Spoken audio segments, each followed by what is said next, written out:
哇哦，藥膳套裝啊，食完手都唔痛啊，跛緊啊真係。做錯事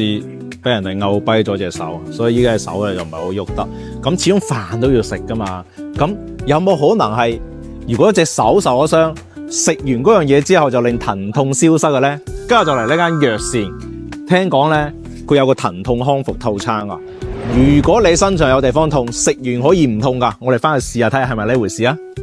跟住嚟到呢間完善有方，其實佢係一間藥膳嘅食店嚟嘅。咁佢其實成間店俾到我嘅感覺就係一翻到嚟佢係好似飲料店嘅，但係主要係其實佢呢個二樓呢，仲係有一啲養生方面嘅服務提供嘅。其實我今日呢過嚟隻手係真係唔係好喐得啊，但係依家食完佢碗麵之後呢，就手指喐就開始冇乜問題喎，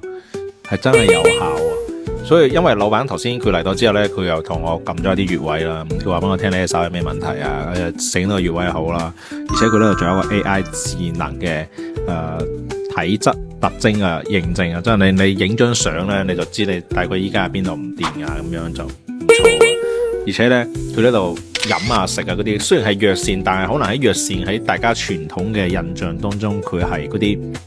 可能比較難食啦，因為中藥始終係苦，但係佢呢邊真係做到有功效之餘個味道係唔失去啊！有機會真係過嚟茶山呢度試下呢間藥膳，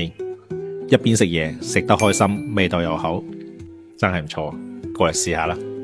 食完之後手真係好翻咗，犀利！